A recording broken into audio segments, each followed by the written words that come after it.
Streaming. Alright, let's see. Are we live? I'm on both of our pages real quick. Gotta reload the Alright. pages. Streaming. Alright, let's. Oh, my end is good. Alright, there we go. You're also live. Okay. We're good. We're live. Oh, there we go. Okay. Why did I just pick a random picture from my photos just to pick for this? I don't know. It's fine. It'll be fine. Okay. So, this is a stream about Monarchy, of course, and discussing more so like the main question, because people usually, big topic with people these days anyway, is like what the best system is. It's more so like a big topic on like the internet anyway. A bunch of crazy people running around. Cough cough. Twitter, Reddit, cough cough. But so big thing. Big thing is we're trying to find what is the best system, and people like to say democracy, which democracy is usually like 100 senators voting on laws and whatever. Some people will say maybe all. Actually, I honestly see like literally nobody advocating for oligarchy. Not gonna lie. But we also have dictatorship and monarchy, and of course, this stream is about us in defense of monarchy, because the American education system anyway, and with Americanism and whatever, it is heavily against monarchy, and there is a lot of arguments they make against monarchy that are very, very obscured. They're very, very base level, and they're just flat out wrong. So I'm going to bring up a couple of those, and Paper, I want you to respond in the best way you can to some of those common arguments that these what they usually teach in schools and whatever. And I'm actually just going to go on YouTube. I'm actually just, or not YouTube, Google. I'm going to go on Google, and I'm just going to type in why democracy is better than a monarchy, because of course Google or the AI should give me some baseline things that people like to point out or whatever, and we're gonna prove them wrong. So let me just read real quick. So an argument they like to make against monarchy and in favor of democracy, and I'm pretty sure this has to do with liberalism as well, which is freedoms and rights. It states, basically, this AI states, I got it off the AI overview anyway, power originates with the people, not a ruling bloodline. That is a claim that they like to make. And it goes on, citizens choose their leaders through elections and have a direct say in laws that govern them. Now, Paper, what do you think is the error with that? Like, how would you respond against that? I would say that the people are not always the best decision makers, you know? Yeah, so like, you have like 100 people, right? Say in like the American system, where we give people freedoms and rights so they can say whatever they want, believe whatever they want. Well, what happens when, like, you know, you have a bunch of people thinking something wrong? And that can be also due to, you know, like the media and whatever, making people believe certain things. So what if like a bunch of people believe something wrong? Well, now the government effectively is also going to pick something wrong, because they're going to put that into the government, because the power supposedly originates with the people. I would also, on my end, even though I was elaborating on your answer, Paper, which is absolutely correct, but on my end, I would also add to that and say that the power of the people, the power doesn't really come from the people in how they think it does. If you look at American society right now, the power isn't really with the people. And what I mean, or I should give an example, for instance, is like with the Epstein files. you have Epstein here, who was able to exploit a bunch of children, and he was able to get away with it like scot-free. He's probably still alive right now. He's probably like in Israel with Netanyahu or something. Who knows? So that just shows that there was a lot of corrupt, rich elites there. And of course, everybody knows about the corruption with the Epstein files and like how they didn't want to release them. They redacted everything. And that just shows the corruption that goes on in the U.S. system.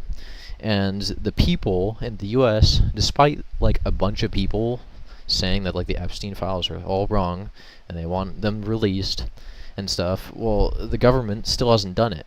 So the power isn't really with the people. The Epstein files are a big, huge example of that, because they never got released, or fully at least.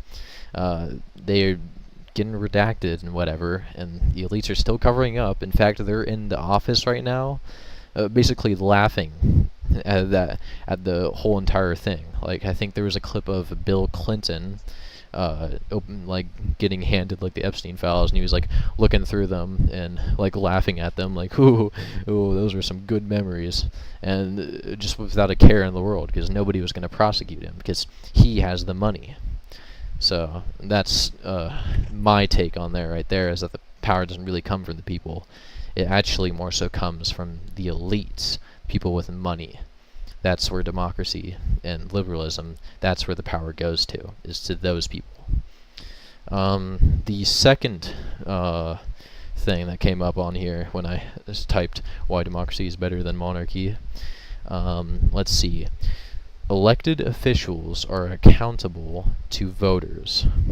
If a leader performs poorly or becomes corrupt, they can be voted out of office through regular institutionalized elections, avoiding the bloody coups or succession cries historically common in monarchies. So basically what they're talking about is if a leader does badly, they can just be voted out of office. So what would you say to that, Paper? I would say that even though they can get voted out of office, they can still do a lot of damage. That is Like true. a lot of people that get elected, they're not really educated. They just appeal. It's just a popularity contest. So a lot of the time they're not really qualified for the job. And oftentimes don't really know how the economy works and stuff Yeah, like that. that is true as well. You definitely see that with I would say the Trump administration, Yeah, Biden definitely. administration, Obama administration, literally every administration that's happened in America, there's been instances of that. Yeah. There is some standing there. I wouldn't say that's an extremely strong argument against this one, because the point they make is that if a leader performs poorly, so they're acknowledging that a leader could perform poorly, they could just get voted out. But of course, you also give trying to point out that usually the leaders always perform poorly, which is true. But on my side, I'm going to explain why that happens, and another take on this. Because if a leader performs poorly and can just be voted out, well, I said before that the power comes from the people, and we said that the people, when they have the power, they don't really, they can be swayed really easily, like the media. And what happens if most of the people are just dumb, which seems to be the case a lot in democracies, as you can see with the world right now. Because they can be easily swayed by the media, or they could just be bribed. You get a discount if you vote for this guy. Especially with lobbying and whatever. So the people can be swayed to do the wrong thing really easily, and you can see that in America very well. So because of that, that means that if somebody is bad and they could just be voted out, well, another bad person could just be voted back in. It would just all depend on if what the people want, basically. But it's technically it's not the people, it's the rich elites who basically brainwash the people. So in extension, it's basically the rich people can actually vote out or just vote in a new person that they don't like.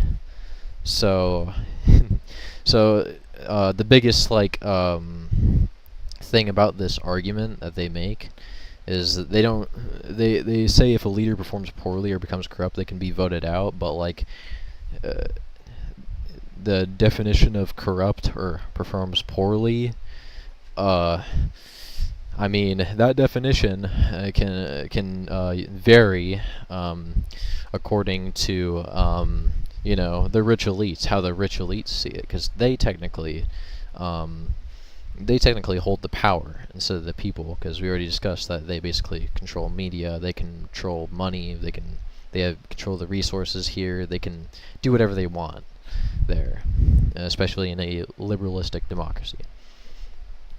So because Yeah. of that, they could just vote out people.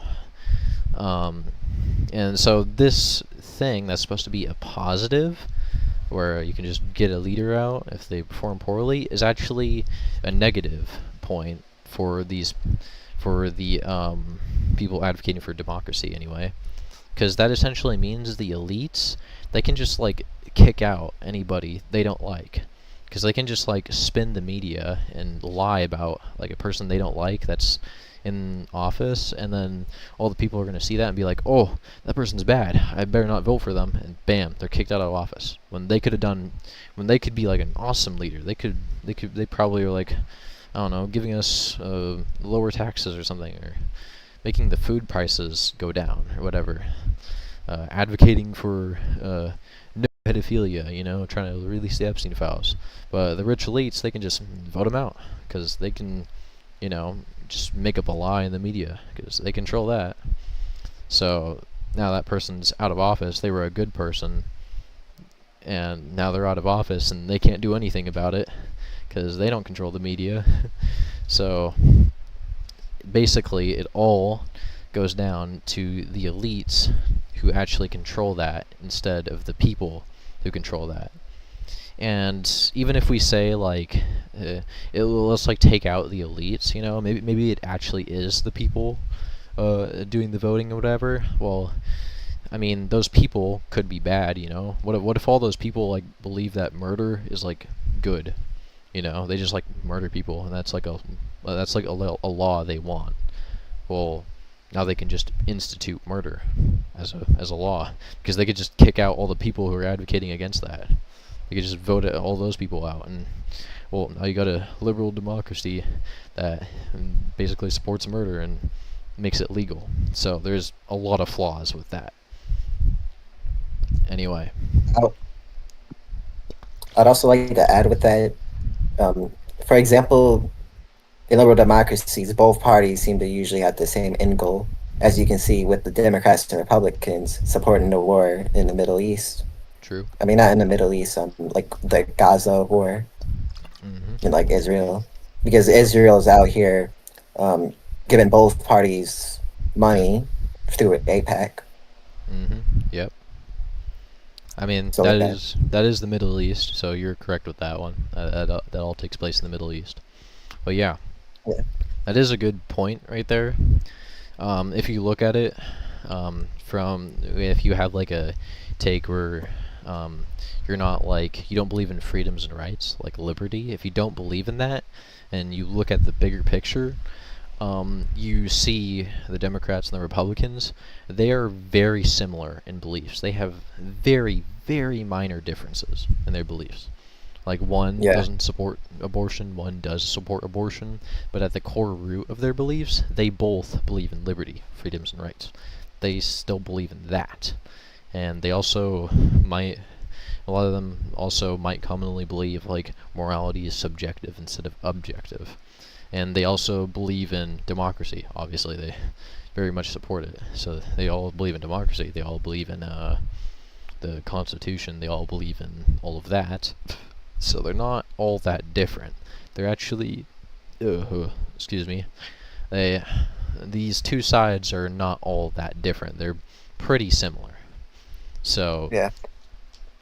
that is a pretty good point right there. Um, the third, let's see, yeah, this is the third point that people like to make against the monarchies here. States democracies typically enshrine individual freedoms such as speech, religion, and press in a constitution. This places limits on state power so individuals cannot be arbitrarily oppressed. So they're basically assuming freedoms and rights are a good thing in here, and they're basically saying that they basically support individual freedoms, and they support multiple religions and press, I guess, whatever press means in there, in a constitution. So they're stating the Constitution in there, which supports all of that. They also mention limiting the state power. So they're talking about the separation of powers in a democracy, most likely the American democracy. Basically, all democracies on the planet are modeled after the American democracy. So, in here, in American democracy, of course, we have the separation of powers, and it's talking about that here, and it's basically saying the separation of powers is limiting the state power. So they make the claim that the separating all of these little things into the judicial system, the executive system, the legislative system, they're saying that that having these all separated here limits their power, and they say that's a good thing. That because of that, the limits right there limit the state power, so they can't like barge into your house or something, because Constitution protects that or something. Blah blah blah. And they're also they say cannot be arbitrarily oppressed in there. So, I mean, basically claiming that these restrictions make people less oppressed. I almost said depressed right there. It's kind of a little bit blunder, but anyway, I think you can see what they're laying down there, paper. So, what would you respond to that with? I would say that democracies can also have repression, as can be seen with in American history with the Jim Crow laws and how they would repress black people for a while, and Yep, that's true. yeah, and other minorities too. That is Um, definitely a talking point. You have more to say? yeah, I think that's my main point against it. Like, I personally believe that I like limits on power, but I don't like when I just don't when like democracy. Yeah, yeah. Yeah, that's fine. I can kind of see what you're saying there. Yeah. It's just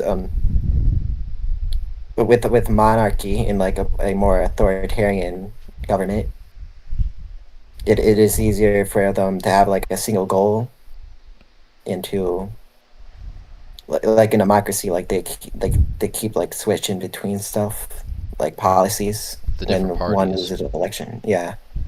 Mm-hmm. Yeah, and I say that's a big part of why like half of America hates each other, and it's not good for unity, in my opinion.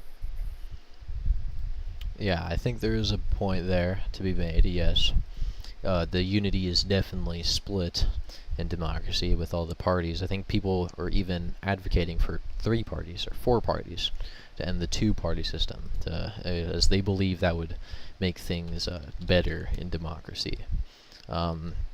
It's a pre-notioned belief that having more differing opinions, makes things better, more stable. That's what they are holding the belief there. Um, I have quite a bit of objections to this, so bear with me there. So, they, of course, their first error that I have to point out is that with this common argument, they assume freedoms and rights are a good thing. And they're basically assuming liberty or liberalism is a good thing. And that is a very easy thing to disprove, as on my argumentation server, I have an argument there that does that. I can quickly summarize it up, or maybe read it off. Liberalism can be proven wrong, though, with one sentence. Error has no rights. So, basically, everybody is flawed. So, because everybody is flawed, why would you allow them to choose a flaw? If you know what the truth is, why would you let them choose anything but the truth? So, like, if you knew murder was bad, why would you let people choose if murder should be good or bad?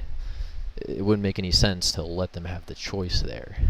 It's basically like if you had, like, a bunch of people, about marching towards a cliff. They can either choose to turn around, walk away from the cliff, or they can choose keep going towards the cliff. Catch is they're blinded because they don't know what's the right choice or whatever due to their not understanding of logic, or they have pride and that prevents them from choosing correctly. All these emotions and whatever that keep humans from choosing the right paths. So it wouldn't make much sense to, if you had authority, to let them choose to walk off the cliff instead of putting like a wall there to prevent them from walking off the cliff. You shouldn't let them have the choice to walk off the cliff or turn back. That's kind of a little bit dumb there, if I insist. So that is basically my condemnation there of liberalism. Doesn't make much sense. And that principle, that example, applies to basically any liberty they give you. Now, so I've discussed like the error there that they make, that they assume that freedoms and rights are inherently good, and that democracies establishing that in stuff like constitutions is good. Well, now that we've discussed that liberalism is evil, and they make the claim that democracies typically make freedoms their whole thing, whatever, you know what I mean. That would mean that would actually be bad. So democracies doing that would be really, really bad for a nation, because now you can allow people to choose some insane beliefs. You can allow them to be Nazis or communists or whatever. You can allow them to be all of that dumb crap. So that's not very good. And as you can see in America, there's a lot of people that are able to just choose any wrong path they want, and I know plenty of Americans, they like talk about that as if it's like some good thing, when it's not. It's a really, really bad. It's really, really really damaging to a society. Now next they state in here that placing limits on the state power is a good thing. So they assume that placing limits on the power of the state is a good thing. I would have to object against that as well. If you put limits on a state, well, the state can't really like do things in a sense. So there's a reason why democracy, like in America, is really slow. It's because their power is limited. So the processes are very, very slow, along with having to get a bunch of people to vote on stuff. That takes a lot of time as well. But not just with being slow, but limiting state power, like in the sense of basically not allowing the state to like go into your house and search for something, because maybe you have a bomb or something. Maybe somebody said you had a bomb. There's a limit, of course, in the U.S. where you have to get like police have to get like a warranty, or they have to, not a warranty. What I'm talking about, they have to get a warrant to search your house, and that is a whole legal process that takes a long time. Now, of course, there's other like systems in place to, like, if I had a bomb in my house, somebody said I had a bomb, a SWAT team would usually go in immediately, and they basically bypass that because they gotta defuse the bomb because that's like an immediate threat. But if it could be something like different from a bomb, like maybe um, uh, let's see, maybe I stole something. Maybe somebody's saying I stole something. And the police, they need to like search my house, see if I have that stolen item. They need to confirm. Well, they have to go through this warrant system, and that takes very long.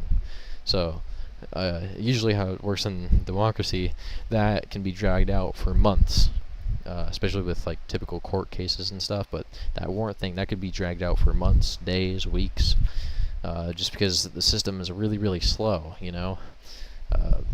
So getting that whole warrant thing, if like somebody stole something that needs to be returned to somebody else like immediately, like really quick, maybe it's like a pack of food and it's gonna like melt or something, and they don't have it like put in the proper order when they stole it, some situation like that where they need it like immediately for the sake of the item they stole. Well, the state can't really do anything there because they have to go through the whole warrant system thing, and that takes a very long time. So placing a limit there is not really good when you could just have a monarchy. You can have a monarch or a state authority to just go in immediately and search everything. Because realistically, if you didn't steal anything and you have nothing to hide, well, you can just let them search your house and they'd find nothing. If they find nothing, well, they find nothing, and they can't really accuse you of anything. If they find something, well, then you obviously stole something. So that is my take there against that, limiting power. The emergency responses and things of that sort are much slower, and when they might need to be a lot immediate, a lot more faster. So that is another flaw of democracy. It also states like, so they place limits on the state power, so individuals cannot be oppressed. What I think they refer to individuals being oppressed, they refer to like racism, like what happened in democracy, which is ironic, very ironic, because democracy's literally done that, as you said, Paper. So monarchy, they're kind of like poking at monarchy there, like people get oppressed in there. Over history, though, the people who were oppressed were usually people against the monarchy, as usually people who were oppressed. I didn't really see in history much like racism, I would say. Maybe there was with a little bit with the Spanish explorers, with the Spanish monarchies when they went to South America, or maybe some going down to the Middle East. But back then, with Catholicism and Catholic monarchies reigning supreme, along with Protestant ones as well, they usually had, of course, a moral law like against racism. So anybody who did do that was kind of acting not in line there, and any monarchies who failed to actually what's the word, hold them accountable, I guess, to that stuff, usually were the few bad monarchs, which what they like to claim here is that it's common in monarchies for the leader to be oppressive, I guess, which is not really the case. If you do look through history, there's few instances where the monarchs are actually like really bad, but most of the time it's just like the monarchs are like average people So they're not really like really good, but they're not really really bad. They're not like Hitler or something, but they're also not like um, Louis the First or something. So not really extremely good. Like what's another example? I should know. I think I tried memorizing, but there is a lot of kings and queens, so I can't exactly memorize all of them. But St. Louis the First would be a good example of a really really good monarch, and not all of them were like him. Not all of them were super good, but not all of them were like Hitler or something. So because a lot of them were like basically like average, um, that doesn't really apply there. So the biggest like examples they try and give to say that is like Louis the 14th, I believe, during the French Revolution. They like to point out that guy and say like, oh, he was super bad. This is why monarchy is so bad, because of this guy right here. This is just one example, but they don't really give that much else examples, at least compared to the vast majority of monarchs that are out there who are just pretty average. Like, just go look at like Saint Louis, not Saint. Just go look at like Louis the 10th or 9th or 8th or 7th or 6th or 5th or 4th. Or like what about all the Louises before Louis the 14th? You gonna explain how they're so bad? They don't really do that. They just like point at like the individual ones. They look at they basically what we like to call cherry picking. They like to cherry pick specific examples, but they don't really compare that to the vast majority of monarchs that are out there. Which vast majority of them were not like extremely good or extremely bad. Like I said, they're just average. So yeah, that would be my response there. I think that covers basically everything they said there. I would also say that Louis the 14th wasn't even a bad monarch. He was just in a bad situation because when he took over France, France was already in extreme debt, so he couldn't really do anything because yeah, it was just too much for them to handle. And I think he was like an average guy. He wasn't great, but he wasn't horrible, in my opinion. I think there was some arguments they made against Louis the 14th where he would like party um, with all the rich, I guess, there, with all the elites there, do a lot of parties there. I think that's why they executed him and his wife. I think, I can't remember exactly. I think Louis like the 14th or maybe the 13th, like was like one of them. I think named themselves like the sun god or something. Basically, hyper narcissism. Um, but yeah, I think they do make a point in a sense. Louis the 14th, I think, wasn't really the best monarch. I think he more leans on the bad side because I mean he was a monarch and he did have all the power there, so I think he could make some good changes. There was definitely changes to make there to the government that would benefit the French people there, but Yeah. he didn't really do that. What I've read and seen is that he just kind of like partied with the elites. Didn't really do that much. I haven't read every historical document, obviously, so I can't confirm exactly what he was doing at the time. But I can't remember if it was like Louis the 13th or the 14th, which like one of the Louis there, named themselves like the sun god or something, because they were They like named themselves the Sun King, actually. Sun King. Okay, yeah, I can't remember that well. They like they were very very hyper narcissistic. They basically were trying to make everybody idolize them, and that's what like people pro democracy like to point at, or basically cherry pick that example. I think it's very very much cherry picking. They don't look at all the other monarchs that existed. Yeah. So, Also, oh, you with go Louis on. the 13th, yeah, Louis the 13th actually got executed because he was trying to flee France because of the situation in France was getting chaotic, and like the French people saw it as like treasonous for him to escape France when it was in crisis, so they killed him. If I remember correctly, that is, I mean, and his wife.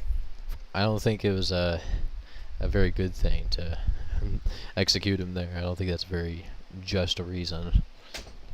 Yeah, But yeah, I don't agree with that. I it mean, a was, lot of the French people didn't agree with it either. He got executed by one vote. if If anything, most people, if anything, that goes to show that the people don't always have the best intentions, uh, yeah, as they like to claim otherwise. But yeah, the French Republic was also very like bloodthirsty. Like they would go out and killing people, like putting stakes people's heads on like pikes and stuff. yep, And yeah, they would kill bread like bakery shop owners because they were having bread yeah, that they weren't sharing it. So yeah, Costco. like the French Revolution, like it wasn't good at all. Like the people there, most of them weren't good. Yeah. Okay. The next point they like to make here, and I think they have another point here. This is the fourth point though, so I'm guessing two more to go here. In a democracy, leadership is determined by the skills, qualifications, and policies of the candidate. In a monarchy, the capability of a leader is left to the birthright lottery, which can easily lead to incompetent or tyrannical rule. What would you respond to that with? I would say that typically the monarchs, get educated from birth, from a very young age, to do their job. And I would say that most monarchs would actually be better at their job since they train from it since birth, whilst a democratically elected leader um, most likely has not been training that long unless they're like a career politician or something. Yeah, there's a point to make there. They claim a monarchy, the capability of a monarch leader is left to the birthright. So the birth, the hair, which they claim can be easily led to incompetent or tyrannical rule. They don't really elaborate on why that is. And logically, it wouldn't make sense to claim that at all, because of course, like you said, they were trained from birth. If anything, if you're trained on something from birth, you would probably be really, really good at it. So that wouldn't really make that much sense. Um, what I think you're kind of like weaker in is explaining how the leadership in a democracy they claim is determined by the skills, qualifications, and policies of a candidate. I think it's true what you said that they're kind of like more not competent in doing it, but I think you're weaker in your argument there, explaining why. But don't worry, because I do have an answer for that as well. Going back to Well, what we said before. Oh well. okay, so I'm pretty sure like we talked about this earlier, but as I said, like it's just a popularity contest. It's not really about skill when a democratic leader is elected. So yeah, Right. all a democratic leader really has to do is to be charismatic because like as you can see like with these presidential debates, like both sides don't really know what they're talking about. Yeah. All right. It's just like emotions. They just appeal to emotions most of the time. Typically, yeah, that seems to be the case with the media, which they use for their elections. The point I was going to make anyway is that, let me see, the oh, hold on. Okay, keep on getting interrupted by my parents here. So this ain't good. Anyway, I'm gonna make this point really fast because I gotta go like grab food real quick. I'll let you yab as I grab food, but I'm gonna make this point real quick. Um, the leadership they claim is determined by the skills and qualifications and policies of the candidate. I don't think that's true because, like we said before, the people are controlled by the elites, usually through the media. So that means the politicians are controlled by the elites. Well, the elites can elect literally anybody they want that supports them. So that doesn't necessarily mean that they are determined by the skills. They're more determined by the elites, not the skills. This is what they claim here is that they're determined by the skills, when that's just not true. They're determined by the elites. The elites choose who they want to put in power. So it can be anybody with any skill set in politics, and that's consistent with what you say. How politicians are usually not the brightest. That's consistent there. That would explain why they are not, because they're chosen by the elites. The elites can choose anybody they want. Yeah, that's my point there. I'm gonna go get food real quick. You can entertain the stream while I do that. See ya. Okay. I'm just gonna try to answer the monarch question. Wait, here. I'll give you the next question if you want to answer that on stream. Yeah, I'll go do that. Let me just get over here. And then I'm going to take like 2 seconds getting my food, so don't worry. I'll be back in just a second. Hopefully. Alright. Alright, be right back.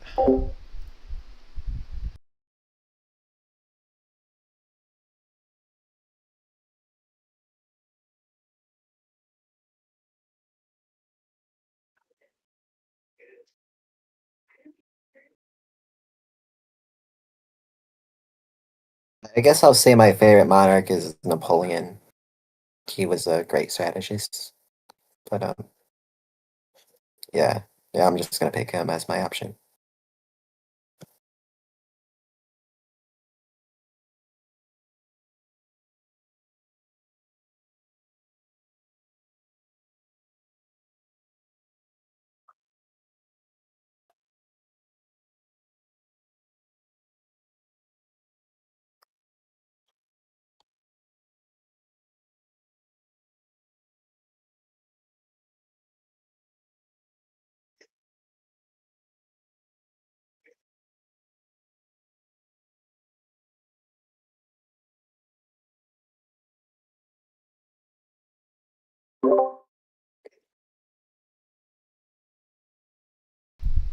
Alright, I've returned back to the stream after getting my delicious pizza.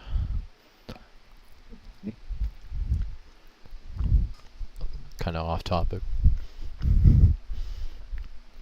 I'm just talking to the people in chat. But anyways, that's your next question. Okay, so the next point they like to make is democratic systems utilize open debate and consensus building. So you know how people who are pro-democracy, they like to talk about how having open debate or like having open ideas or whatever. I explained this before, but they're usually in support of that. They think that's a good thing. So they utilize they go on to say open debate and consensus building, allowing the society to adapt more to changing cultural, economic, and social needs. So that means is they think that open debating between like multiple political parties, like we said before, they think that they're basically trying to make the point that having that open debate for anybody to say anything they want there against each other will lead to the society coming out with better outcomes to situations with cultural, economic, or social problems. So what would your response to that be? I would say that monarchies aren't completely in the dark too. Like, just because you're a monarch doesn't mean you debate or like talk about policy. Because like a lot of them talk to like a fellow nobility or like their family to decide like what is the best decision. And, like they're not completely like cut off from everyone. Their claim here, though, is that open debate, like debating against other people, like how parties usually do in America, debating against each other is usually a good thing. That's basically what they're saying there. Oh, Well, what I'd say to that is that, like in America, like the debates usually are just like a hate fest. Like it's just people saying like it just turns the people against each other, and like both parties in a political system, like in the USA, um, they tend to like spread hate and like and just, like vilify the other side, as you can see like with how the left celebrated the death of Charlie Kirk, for example, Yeah. and and like how people online usually just I've seen on Twitter like celebrate the death of trans people, and it's Yeah. just like they're just hating each other too much. That is definitely a flaw, I would say, with freedom of speech, which contributes to this thing they try and point out that open debate is supposedly a good thing. My response to this would be that open debate does not lead to better decision making. Why that is because in these open debates, usually the person who's the loudest wins, not the person who's right. It's the person who's the loudest. So that's why in like American politics, when they're debating each other, they like to like scream like animals or something, like yell or something, try and like be all enthusiastic and emotional, like you've pointed out in the stream before. It's because the person who's the loudest, the person who screams the most, is the one who wins these so-called debates. You can see that online as well, on Twitter, like you mentioned. Yeah. People win debates by screaming the loudest, in a sense. However, they scream the loudest in text, that is, and that's usually in the form of who has the most followers or the most popularity, or who can, I don't know, program text bots to spam something over and over, stuff like that. That's how debates are won here. It's not who's right, it's who's the loudest. So that is not good, because that doesn't lead to correct decision making. And monarchy doesn't have that, which is actually why this is a negative for democracy, and why this is a plus for monarchy, because monarchy doesn't have that. They just follow what the monarch says. And if the monarch is good, or maybe he's average beliefs are fine. Um, and when I say average beliefs, I mean like beliefs that aren't like extremely chaotic or whatever. They're good. Sometimes they're bad. You know, maybe there's a couple beliefs that are bad, but they're better than democracy, or what America's come to, where they're literally like murdering children and defending pedophiles. That having just maybe a couple things wrong with your monarch is a lot better than having a lot of things wrong, like we see with democracy. So the monarchy definitely has a big plus there, and just listening to your monarch is a lot better in that case. Especially if with Catholic monarchies, they have Catholicism to listen to, so they follow Catholic law, and that's even better because if the monarch is not following Catholic law, people are not going to like rise up against the monarch, but they're going to know that, and they're going to realize this monarch isn't that good, but they're still going to bear through it anyway, as it's taught in Catholicism, until they get, of course, a better monarch who knows what they're doing. And when they do have that, inevitably, which has happened many times in history, like the example I said before, Louis the First,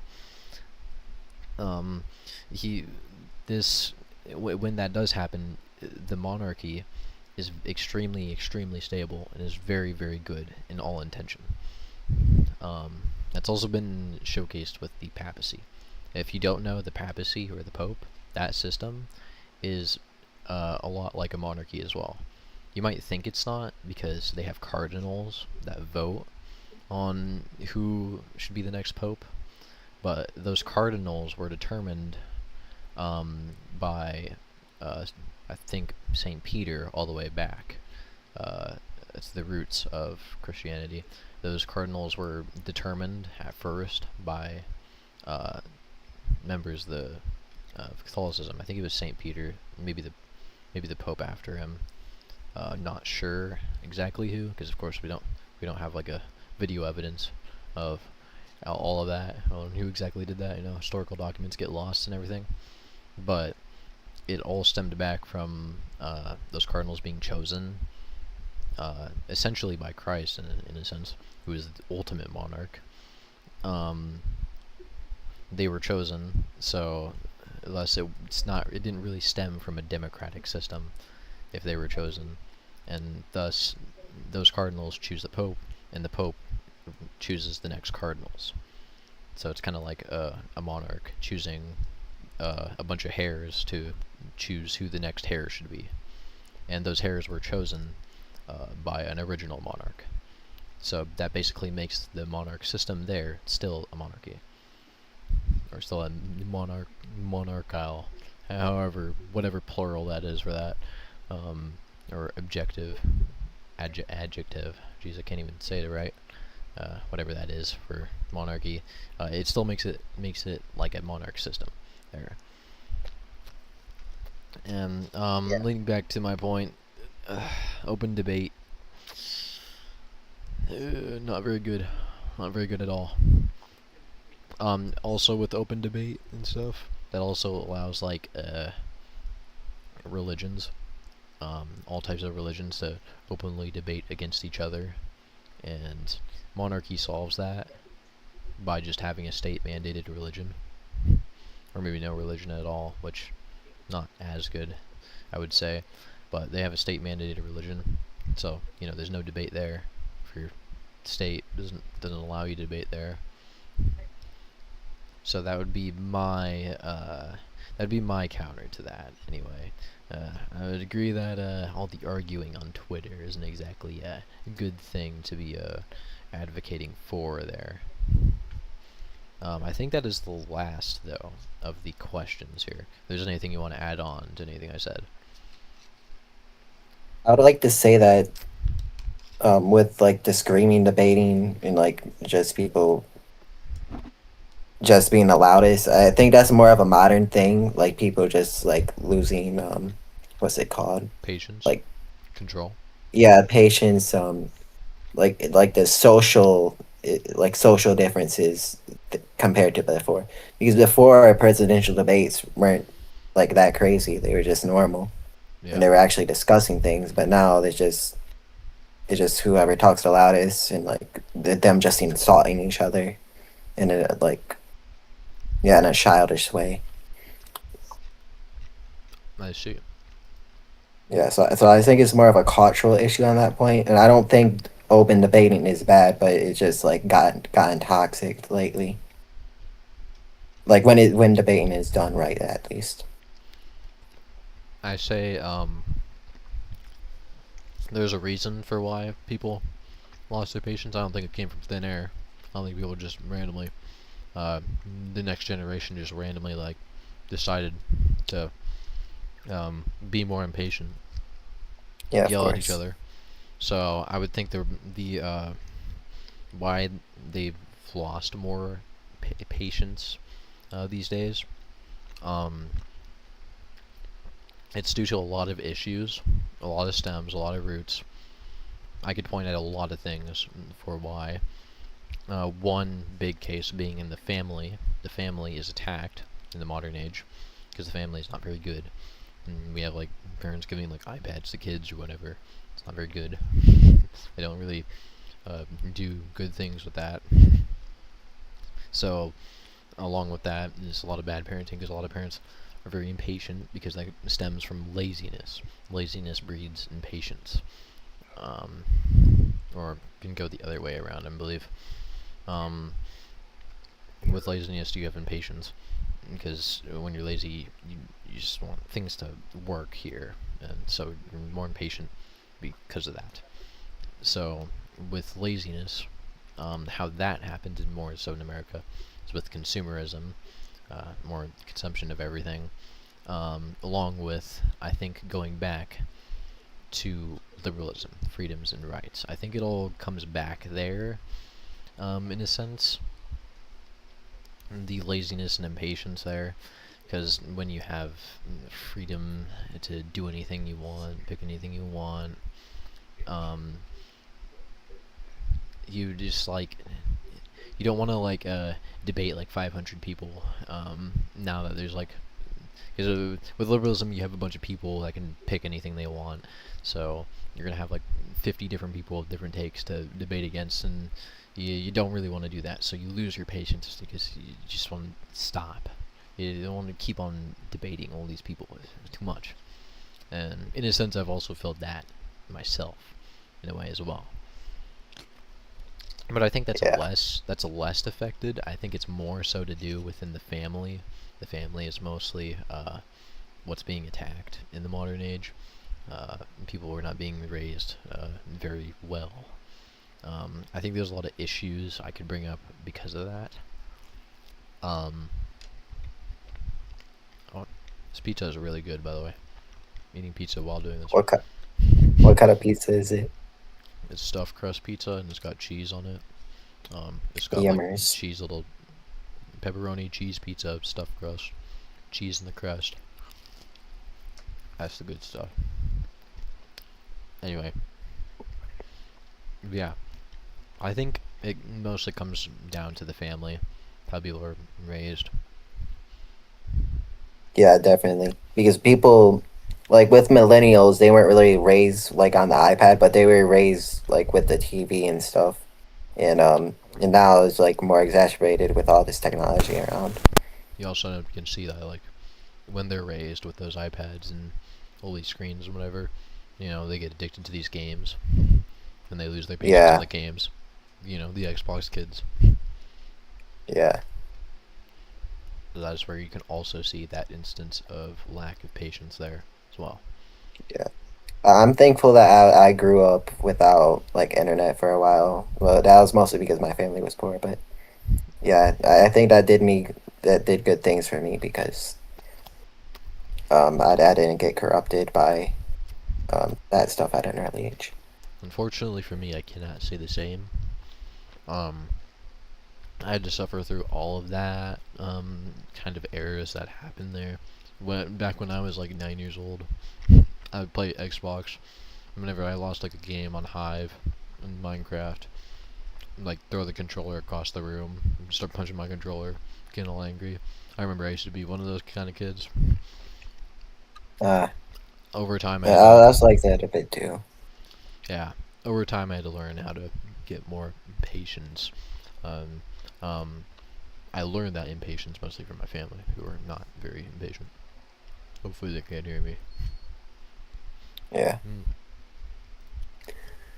Uh, I have a bunch of tabs open for some reason. Anyway, so all right. that kind of concludes our fifth point, I guess. There, I, mostly. Um, besides laziness, impatience, that's stemming to debating, whatever. Is there anything else you like have points against with democracy? Think for a moment. All right.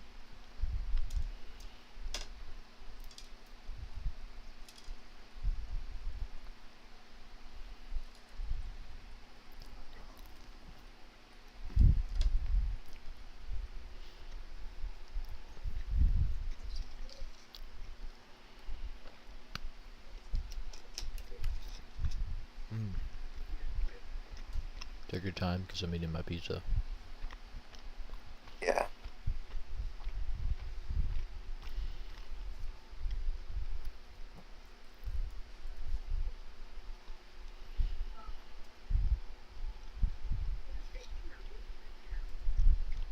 Right. So I think we covered most of the topics that matter. So I think we should end the stream now. Well, I do have one point though. Uh, All right. of course, it is nearing the end of the stream. I do have one more thing to say. Um, it's that the fundamentals of democracy. Um, you have 100 senators and they pass the laws. And when you pass the laws, you kind of like give the authority there, because you just pass a law to like I don't know condemn something that someone is doing. So you basically have authority there to do whatever you want if you can make the laws. So having 100 senators is basically like having 100 kings, and all the 100 kings decide on what laws they should pass. It's Yeah. sort of like that. And Yeah, now, there's a recent law that okay. So there was a recent law that the American Senate was trying to pass, and like 80% of Americans supported it, but yet it didn't get passed.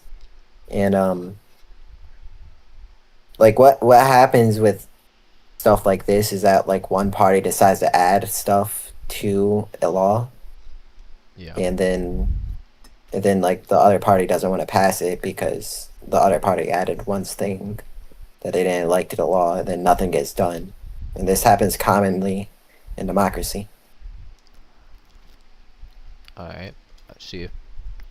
Point made there. Yeah. Going back to my original point here. Um, I give the example that like there's kind of like 100 kings. They all pass these laws. Well, imagine every person has like a 50-50% chance to be either good or evil.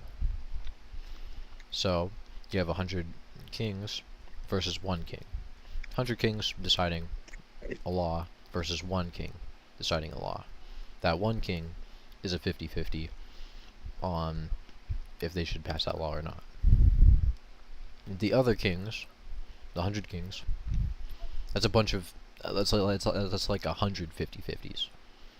So you got to deal with 100 50-50s, and there's a really really good chance that there's going to be quite a bit of bad um, people there that are going to choose the 50 that's bad. And while technically on paper that's the 100 people there is still a 50-50 with the 100 50-50s, you still have bad people in the government there.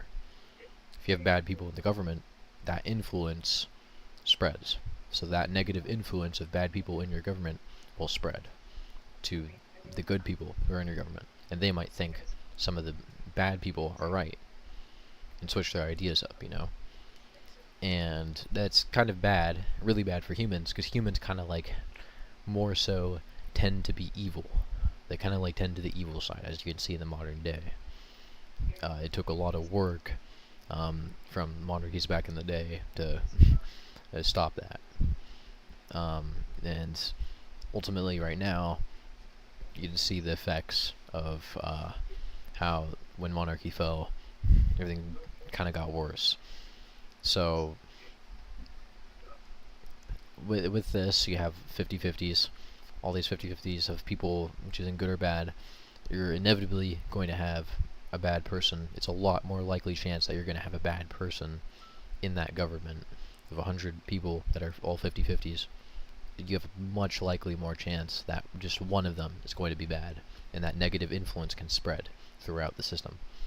Versus a monarchy where there is only one ruler who is a 50-50. They could be good or bad, but if they're good, well, there's like no other negative influence.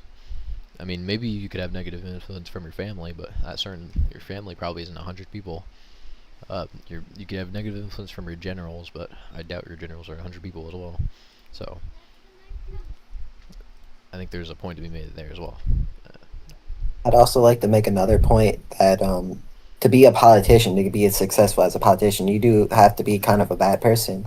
You gotta accept bribes in order to like get money to get election campaigns, like advertisements. You have to get a bunch of the elites on your side in order to get in power. Otherwise, you're just not gonna get in power because no Certainly, one is gonna support you. that certainly is true with the American system. It was built that way. Yeah. So you basically just have to be evil. Like the American system encourages you to be bad in order to get in power, and yeah, that's why I think that's bad. That's also why I don't support dictatorships because like you have to be evil in order to get successful as a dictator, What and what that's makes why I prefer you monarch. What makes you think a dictator would be evil, though? Where would that evil come from? You see, to be a dictator, you usually have to like destroy the competition, like and like do like Machiavellian things in order to get in power, which it like encourages like the person who ends up getting on top of that pile of bodies to be like a violent sociopathic person, which happens a lot of times in history. It doesn't really make the fundamental system, though, I think, really bad, because a dictator itself is one person having a rule over all the Yeah, people. That's basically what a monarchy is. The only difference with yeah, a monarchy is how people get into power.